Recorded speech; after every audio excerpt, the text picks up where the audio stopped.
good people, for coming. I've called this press conference to address the very sad situation in Olkalau, where President William Ruto has ordered a massacre on the Kikuyu people in Olkalau in a futile attempt to force them to elect a UDA candidate.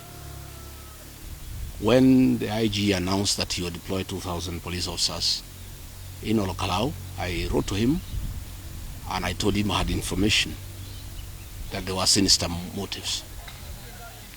I did inform the IG that he has lost the control of the National Police Service, and that deployment has been done by Kipchumba Murkomen, Raymond Omolo, under the instructions of President William Ruto. I did inform the IG Douglas Kaja that rogue police officers operating under members of parliament had been dispatched to Olkalau to cause mayhem. There are three groups of rogue police officers. One is under Eric Wamumbi and his wife Betty Maina, is called Nairobi Sierra. Another one is under Dennis Itumbi, and another rogue 40 officers under Charles Karondo of the Communication Authority. The IG admittedly has deployed 16 police officers in every polling station, and voting has been going on very peacefully. Up to now, 54% of the population has cast their votes. The people have been very peaceful and there has been no problem. At around 12 noon, the UDA people realized that they have lost the election, where our candidate is leading with almost 95% of the votes that have been cast. And that is when now they decided to execute Plan B, which has been authorized by President William Ruto, to cause chaos and mayhem, attack polling stations, chase away all the agents, beat up the election officials, chase away the observers, and exchange the votes with the marked ballot papers. As we speak, Munyeki Primary School has been attacked, Huruma Primary School has been attacked, AC Primary School, the biggest polling station, has been attacked, Nyakiambi Polling Station, Gorika and Mumbi. Luckily, the people of Olkalau, the true sons and daughters of the Mau Mau, have repulsed these policemen with guns. And I really want to thank our gallant young people of Olkalau for refusing to give in to violence.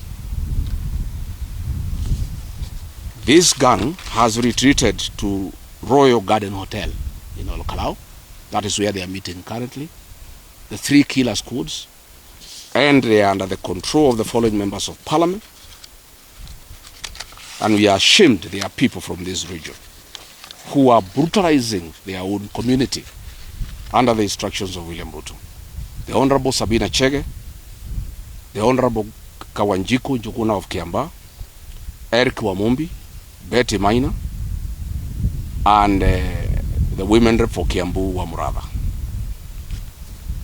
The MP for Nakuru East, Honorable Gachagua, has been organizing Goons, and all the Goons that are in Olkalau have come from Nakuru,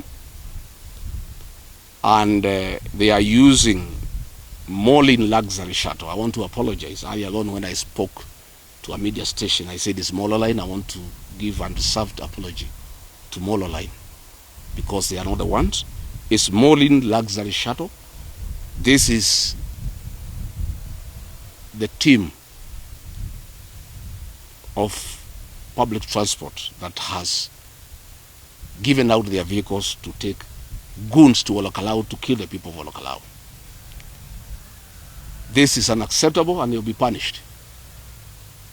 I am announcing to the people of Mount Kenya region that Molin luxury shuttle must be boycotted forthwith, and they will get no customers in this region for agreeing to ferry goons to go and kill Kikuyus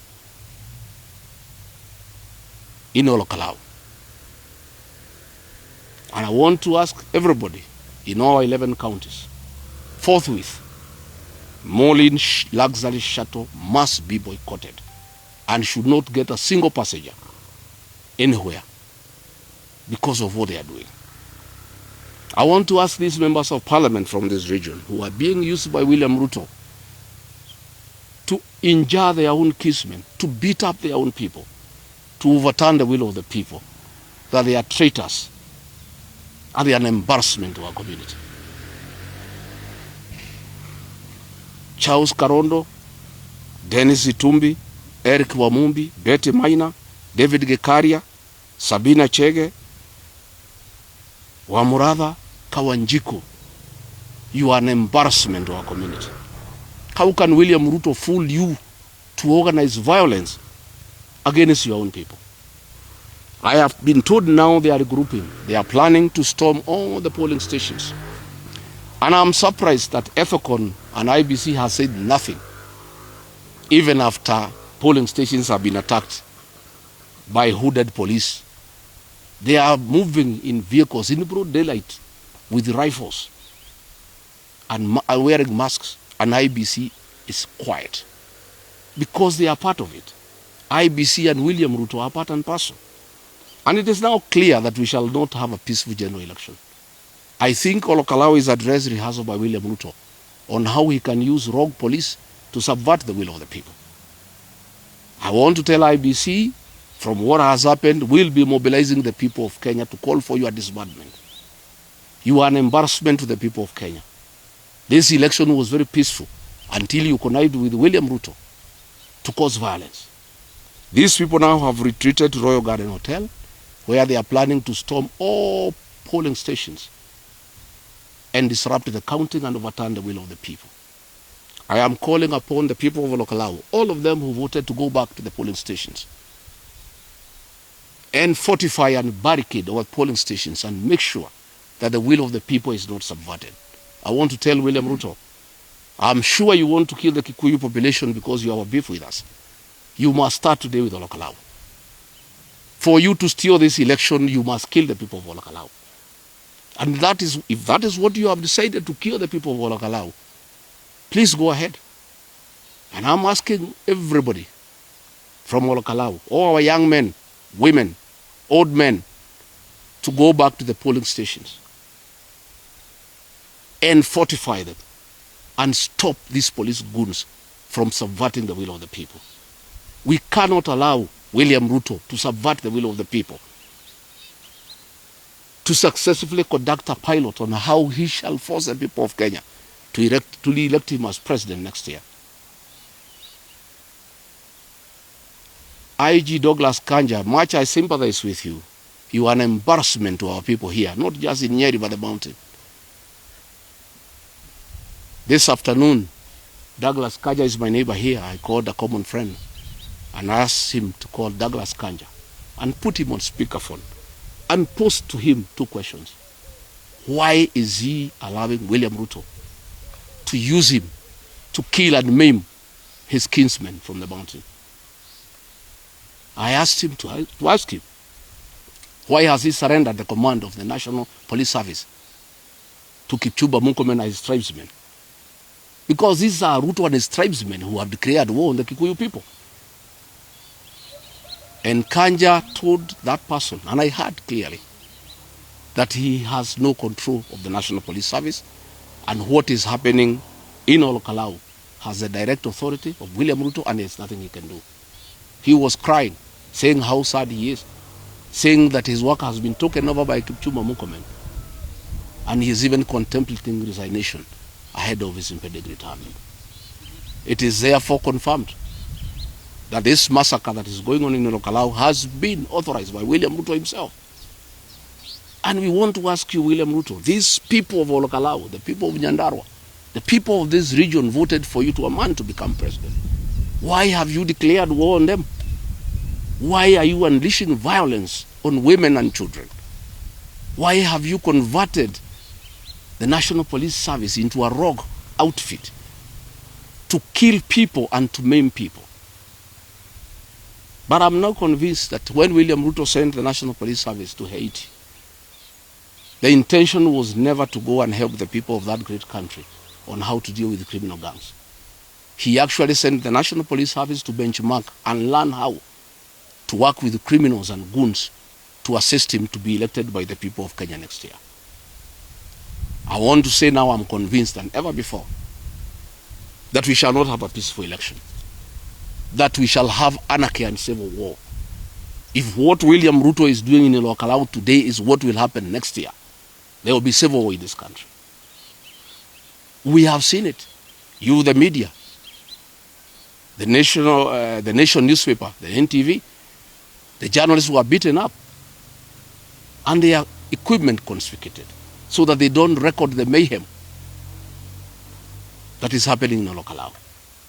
So Kenyans must know now, they must be prepared, that we are going to have a big problem next year. We have a compromised IBC working under William Ruto.